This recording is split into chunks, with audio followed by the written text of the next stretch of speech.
So perhaps we'll get started if you could take your seats. I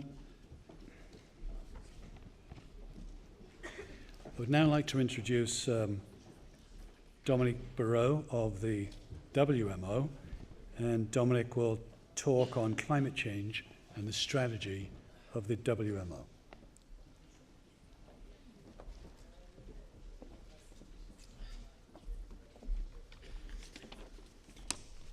Thank you very much. So I might not speak too much about climate change, but much more on what's happening here in the last days or so, because I was struck by the diversity of presentation and topics that are addressed. And that belongs to the whole world of climate for sure, water for sure. But for me, that diversity of topics, diversity of actors, diversity of solutions, it's a kind of reflections of the complexity of the nature and the complexity of the society. So I think that's just fantastic how to work like that. So, and when we say to leave no one behind, so in my understanding, it means as well leaving no challenge behind. We have to be universal in our answers to climate change, to water challenges, and to support all kind of individuals, society, communities, to make sure that we can help them as much as possible in the framework of climate change, for sure, human rights, of course, and the whole domain of the SDGs, the Sustainable Development Goals in the Agenda 2030. So that's absolutely important to me. And I think during the final conversation, just before the break, concerning the wetlands, it has been said that we have to work together. And that's the key. But is it as simple as that, to work together? So I'm an hydrologist, and hydrologist, when you are able to talk between a surface water guy and a groundwater guy, it's a success. Shouldn't be. When you are able to discuss between water quality and water quality, it's a success. And I discussed yesterday with my wife, who is trying to hire a new consultant. And a person was very proud to tell that he's very keen on multidisciplinary between sociology and anthropology. Okay, that's fine, but maybe we need more than that. If we see that whole complexity of the society, if we see the complexity of the natural processes, we have to do more than that. We need a real dialogue, a real added value coming from all possible disciplines on all possible skills. So it could be engineering for sure, could be pure scientists, could be physicians, could be lawyers. We need all these skills together to have the added value and to bring the appropriate answer to the whole huge challenges the society is facing with and will be facing in the next decade and so. And that's what we try to do at the World Meteorological Organization, bringing together expertise in the domain of climate, domain of weather, so meteorology, and the domain of water. Bringing together, being not to pay them up, but to really to mix all this expertise to have then added value. And we are more and more working with other disciplines because we are just serving big challenges. We have to work with them. We have to learn from them. We have to learn from users. We have to learn from their requirements and their abilities.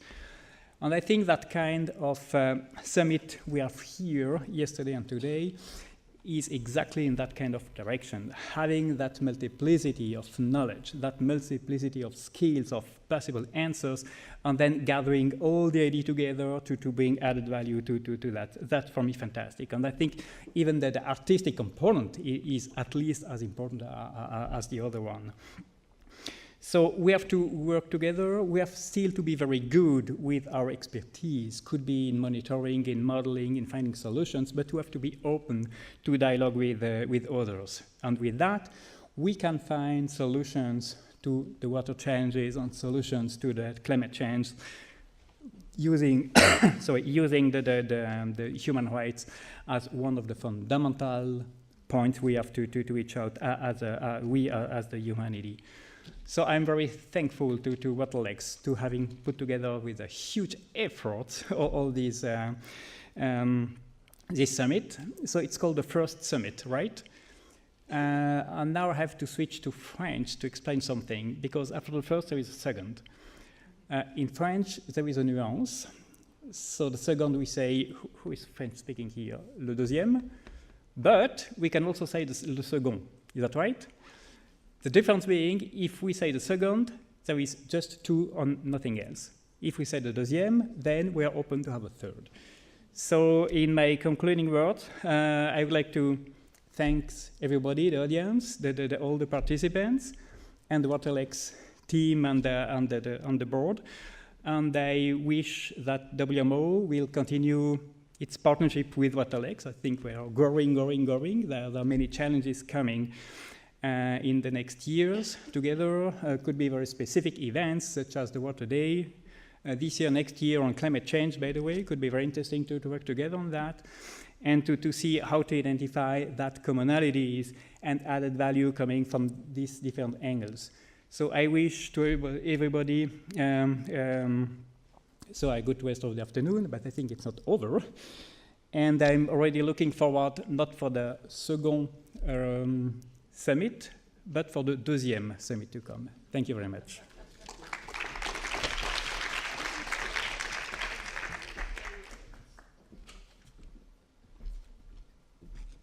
Thank you very much, Dominic. And now I'd like to introduce Kate Gilmore. She's the Deputy High Commissioner for Human Rights of the United Nations. And Kate's going to give closing remarks on leaving no one behind.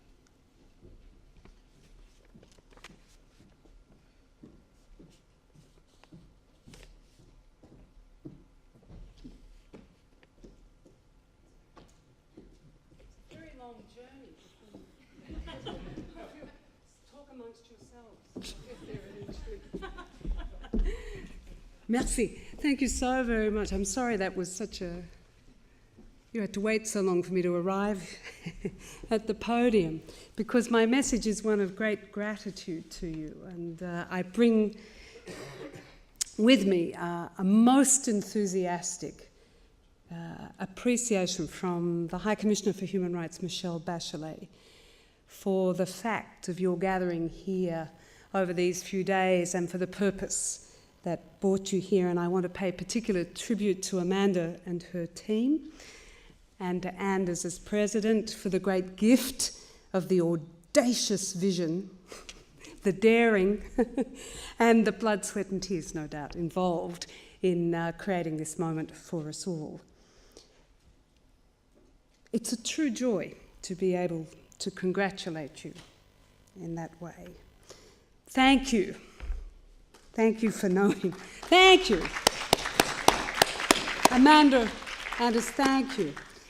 And thank you, all of you who've been here. Thank you for knowing that a focus on human rights in the context of water and sanitation is a focus of global significance.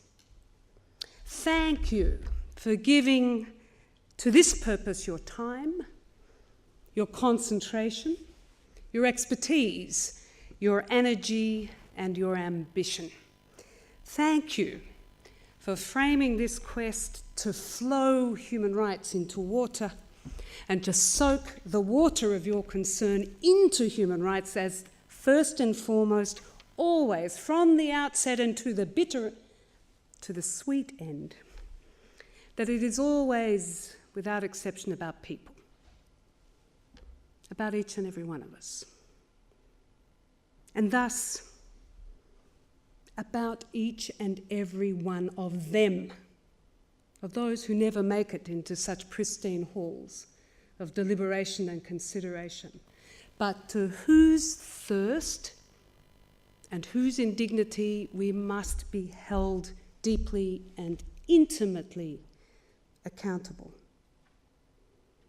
It is always, inexorably, inevitably, unalienably about the person.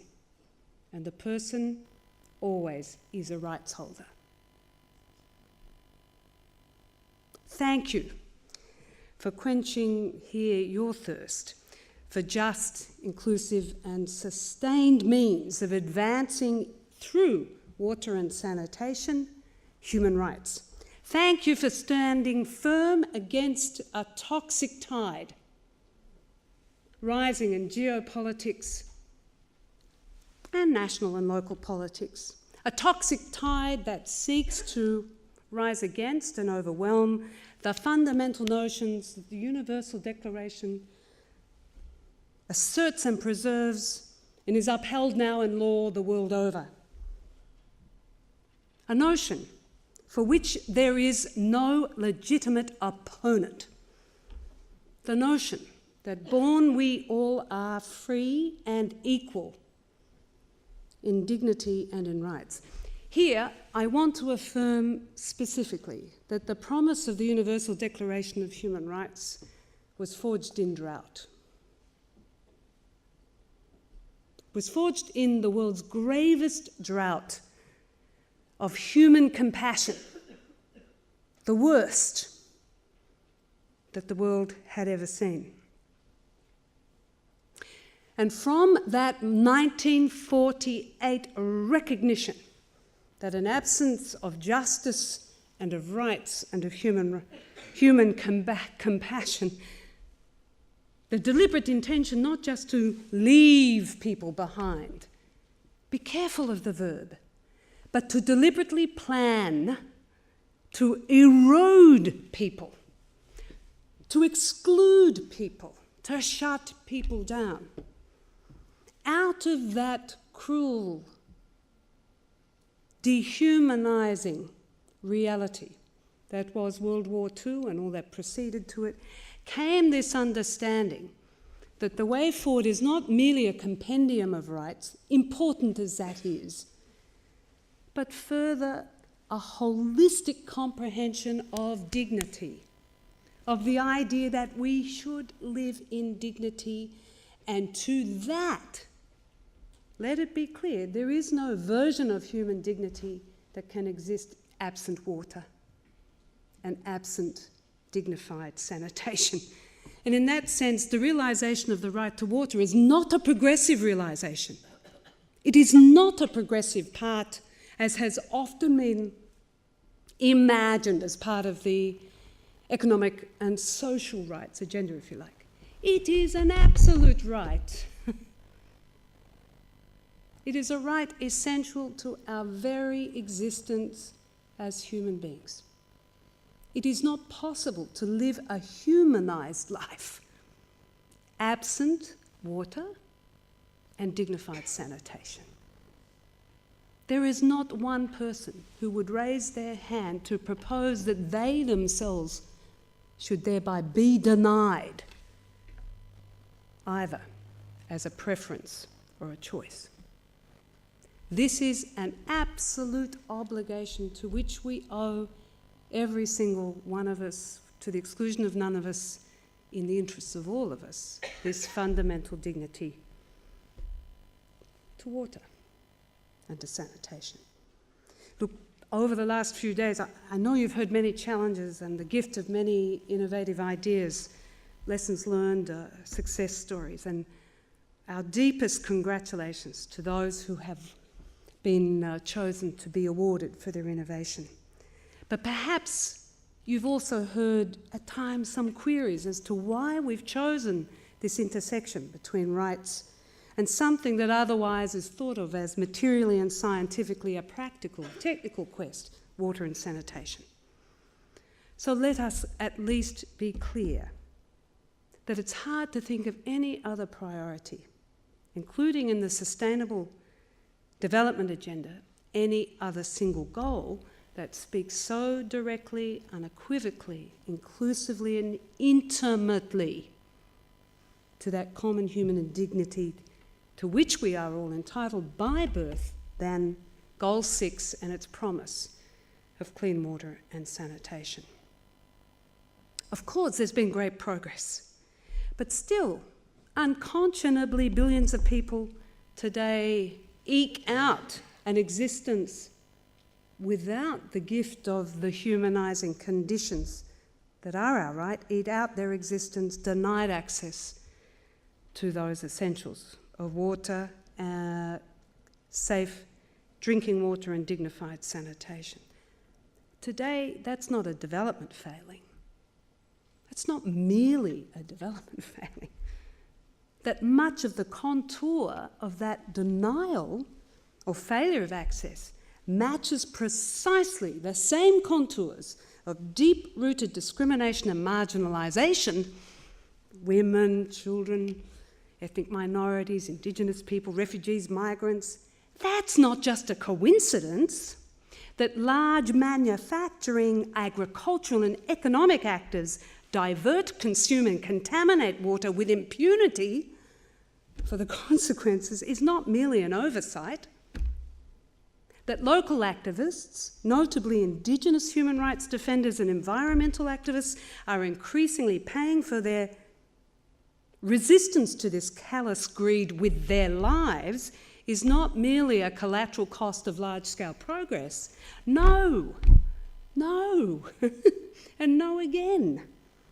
In each instance, in all situations, at its heart, is that which indeed is our bedrock on which to stand, a question of human rights, a question of justice, a question of law, and a question of what is acceptable and what's absolutely unacceptable. A 1948 lesson. It's connected to justice. It's concerned always with rights, the rights to dignity, to survive and to thrive. It's connected also, this right to safe water and to sanitation, to the other things we do with our mouths than merely swallow. It's connected to our rights to speak, to organise, to participate, our right to health, to work, indeed to education, our right to form family, and to do so under circumstances that are dignified. It is an absolute right, and it is in that framing that we must address our solutions. Thank you for your experience and your stories and your vision and your innovation, because it's clear there are solutions. And it's clear that we should inject urgency and justice into those solutions, not merely the technologies of the wealthy and of the privileged.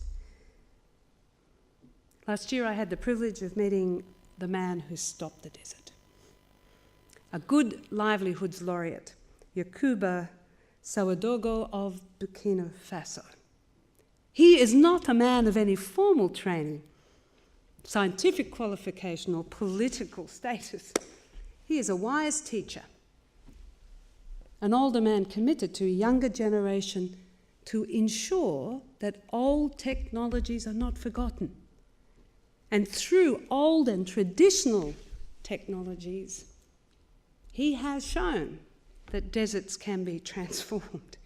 He has converted the dry riverbed to moist and succulent pasture, desert to green land. Access to water, as he has shown, dignity in sanitation, they're game-changing rights. We cannot speak of advancing development without that right upheld, and we cannot speak of advancing human rights, of dismantling inequality, locally, nationally or globally, without accountable, justice-based, inclusive progress in the realisation, absolutely, to safe water and to sanitation. For this year's World Water Day, UN Water has launched a global campaign on leaving no one behind. And you have enabled that campaign to advance, to progress and to expand. And their slogan is, whoever you are, wherever you are, water is your human right. But on the other side of that slogan stands a very important companion statement. Whichever government you are, wherever you are as a duty bearer, no matter the limits on your resources or the demands on your country or the challenges of your development, just and equal access to water and sanitation must be at its heart. That's what you've enabled us to see. It's what we look to you to advance, and we thank you so much for standing up for the human right to water. Thank you.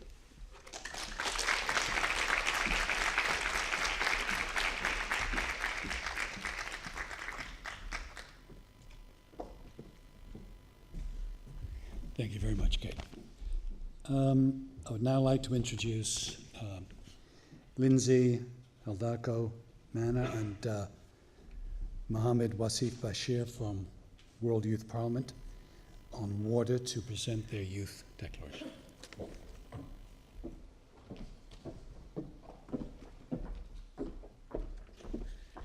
Thank you so much. And before we present our declaration, I wanted to say thank you much to Waterlex and to Amanda for hosting youth here and making that voice not being left behind. And thank you guys so much for having us. And just to explain what we did as the World Youth Parliament for Water, we wanted to initiate a declaration for this conference, but for the year in the UN Water theme, No One Left Behind, and that the voice of youth is clear here and also throughout the theme throughout the year. So we had a side session, and the youth that was here convened, and we made some points based off of the theme and based off of a reflection of Waterlex, this conference here and the summit. And we'd like to present that to you here today. And thank you so much for your attention.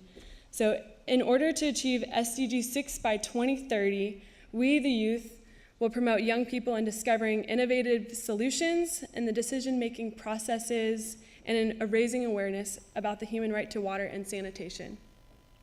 We want to spotlight youth-led innovations, especially nature-based ones that solve local wash challenges. At the decision-making table, we want our decisions to be valued by entrusting our interests are reflected in the outcomes.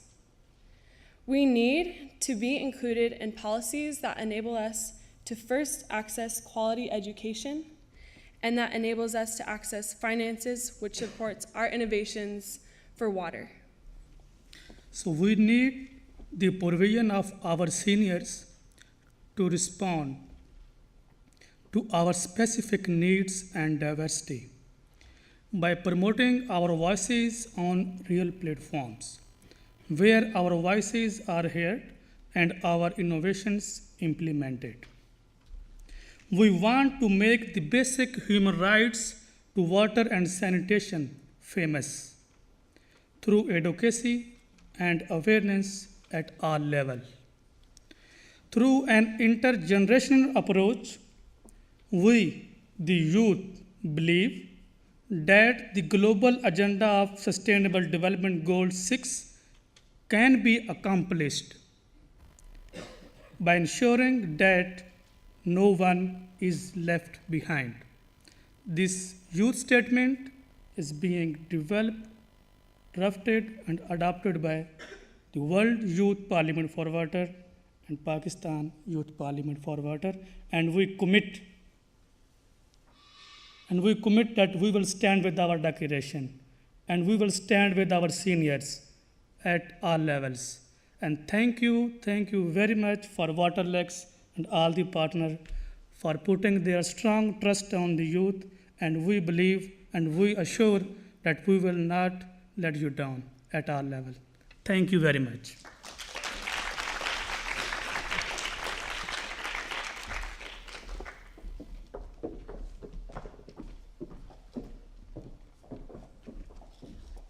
Thank you very much, Lindsay and Wasif. If I could ask Dirk Hanschel, Martin Luther University, and Amanda Lufin from Waterlex. They're going to announce the winning projects from today and why they were chosen. And if I could also ask Anders to come on up to the stage as well.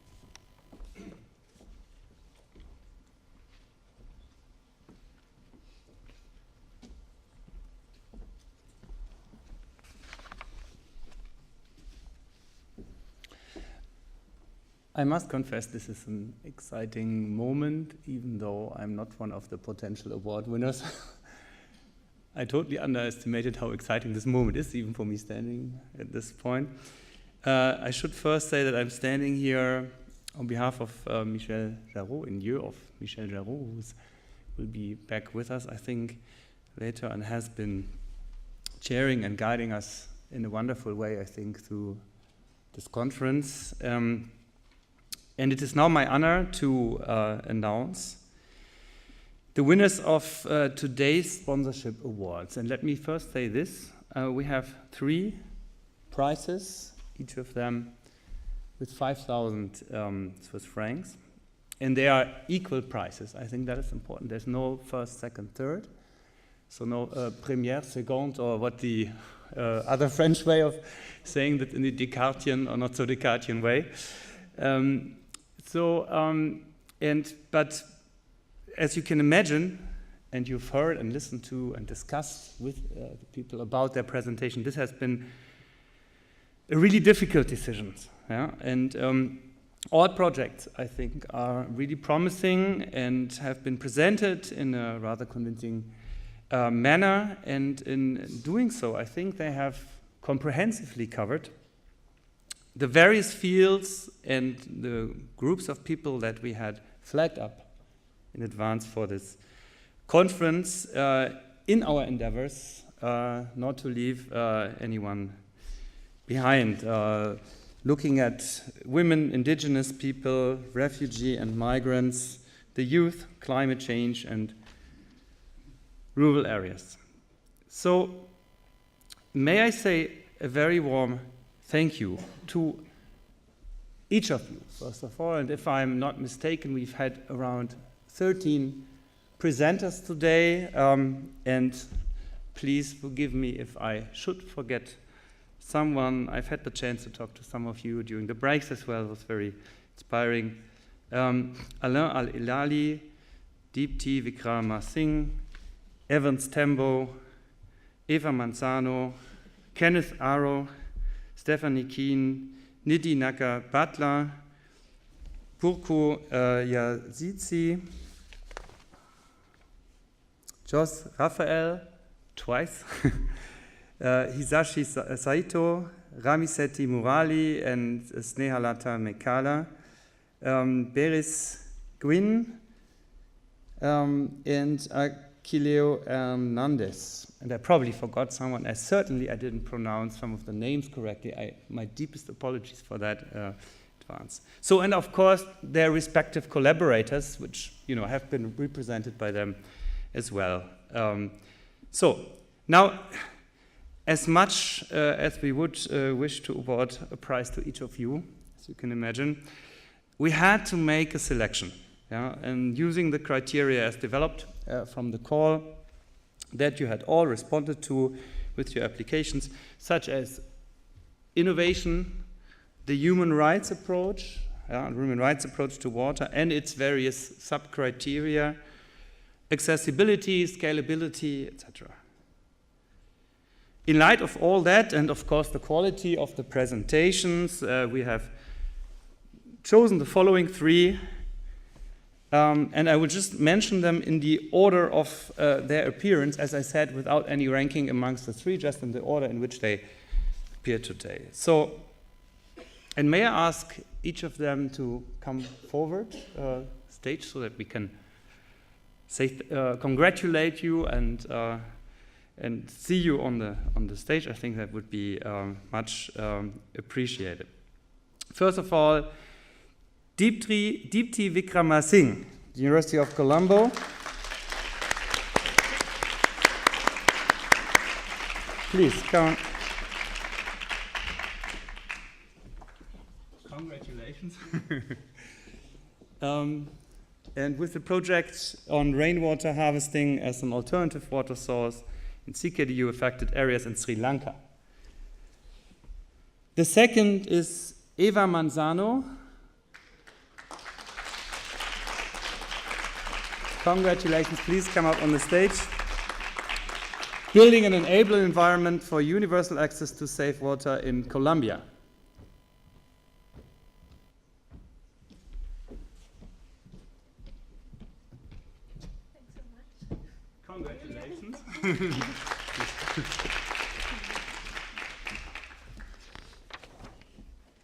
And the third one, Ramisetti Murali and Snehalata Mekala.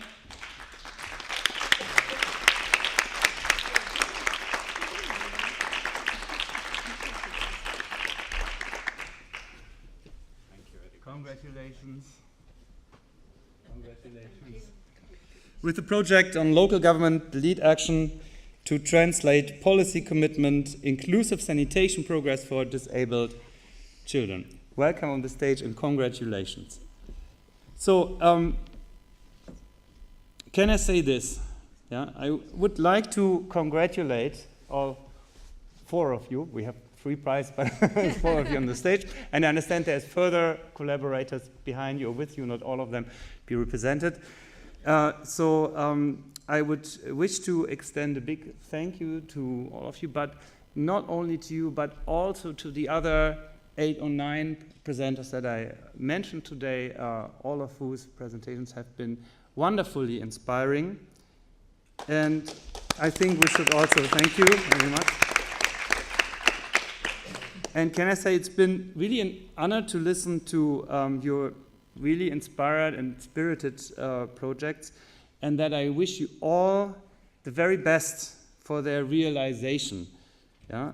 Thank you all for your contributions to leaving no one behind. Thank you so much. Sorry? Yes, yes, please. Should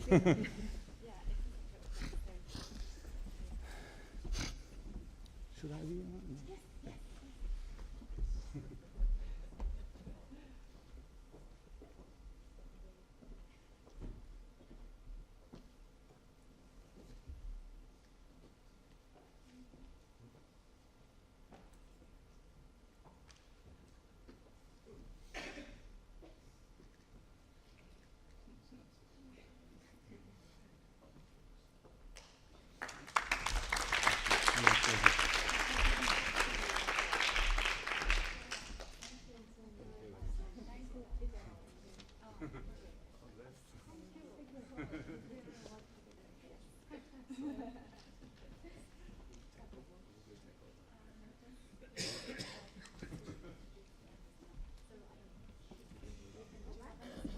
I guess we could, if everybody wants to take a seat, to grab one. You may have to take, that's it, there we go.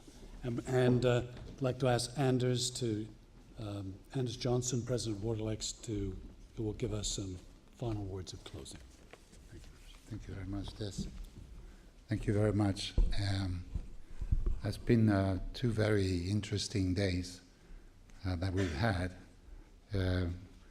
celebrating the First World Summit on leaving no one behind.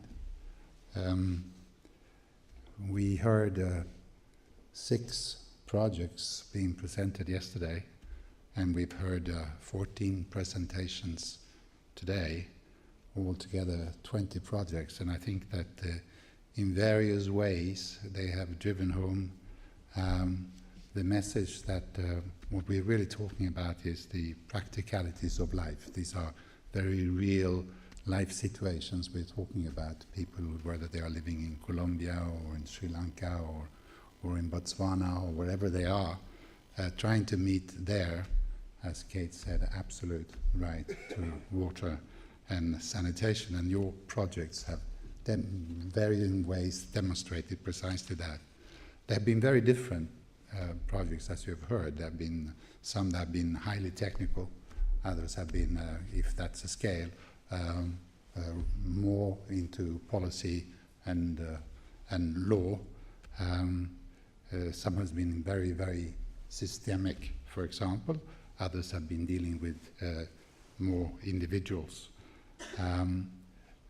Although not everybody have used that language, it's been very clear that they are all founded in, to varying degrees, but they are founded in human rights, and they are practicing a human rights approach to providing water and sanitation. And the notion that no one should be left behind flows through every single one of those projects, which I think is precisely what we wanted to demonstrate.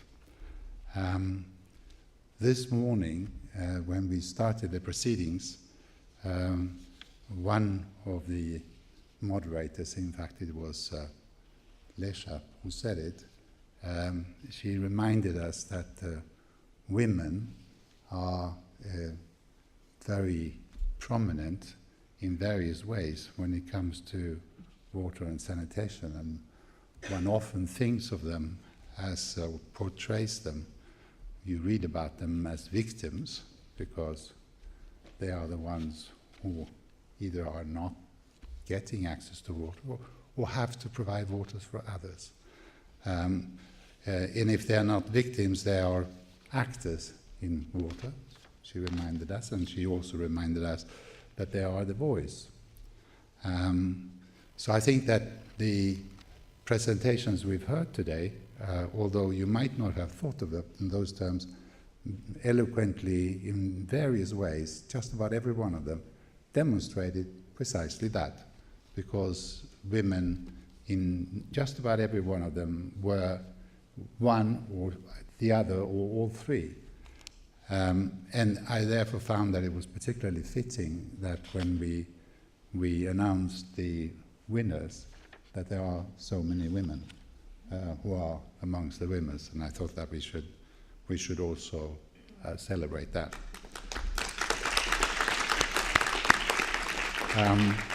This, as you know, is the first summit, and l'année prochaine il y aura la deuxième, et 2021 il y aura la troisième, et there will be many more. We will be doing what is, I think, commonly referred to as a post-mortem. We will draw the lessons, and there are many lessons that we can draw, and we should draw. But I think that we can already say that some of the things we really hope to achieve, we have achieved. And what we have achieved, amongst other things, we have achieved projects that we will be able now to follow and showcase throughout the year as we continue to draw attention to the need for innovative projects to benefit people so that no one is left behind. So I think that we've already done rather well, but I also am sure we can all agree that we can do even much better, and we will do much better. As I've said, we will be drawing the lessons from this. We will be doing it together, and for those of you who want to chip in and share your lessons with us, you're more than welcome to do so. And then we will start the preparations and launch the preparations for the second summit. And of course, as of now, you're all very warmly welcome and invited to that. This is the, I guess, the ending speech. It is for me to thank all of you for your participation, for those who presented projects, for those who have been the judges, for those who have been parts and in the event overall, and of course the sponsors, whether we are talking about WIPO, who's providing us the venue and support here, we're talking about IWRA, who share their know-how, we're talking about WMO, and we're talking about the STC, and there are others. We are very grateful to all our sponsors. We hope that we will be grateful to them also next year, and that we will be grateful to many other sponsors next year. I'd like to say a special word of thanks to the interpreters. You've been, as you always are, very, very helpful in making sure that we actually speak and can understand each other. And as I said yesterday, I hope that there will be many more of you in many more languages next time we meet. The last, but certainly not the least, group of individuals I would like to thank are the people who actually did the work, the ones that you know they are there, you only see some of them, but they're a group of very dedicated, primarily women, but also a few men, who have made this event possible. And since they're not always visible, I'd like them to come up and join me here on the stage. Of course, Amanda, I mean, it's not for me really to explain to you the importance of Amanda. She's the driving force behind this. She is the...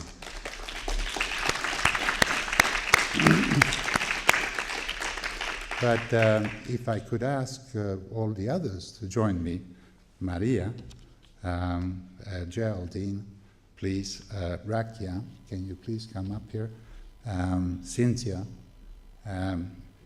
Jamie, I don't know where Jamie is right now. Is she inside the room or outside the room? But if you know where she is, could you please ask her to come in? Madeleine, please come up here, would you? Sharon, I believe, is sick in bed, but special thought to her. Gabriella, Lisette, Jake, where are you? Where's Jake? And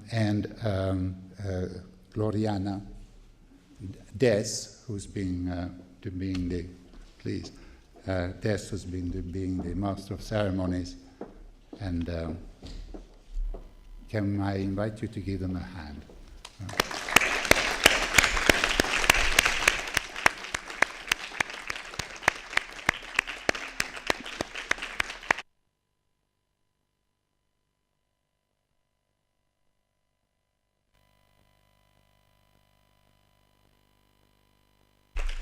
Thank you very, very much. This is the team. They are very, very good, and they are very hardworking. And I wish you a very great weekend. I guess you're going to rest. See you in the office on Monday. And once again, thank you to all of you. And once again, congratulations to you. And I think with that, we close the first World Summit on Leaving No One Behind. Thank you very much.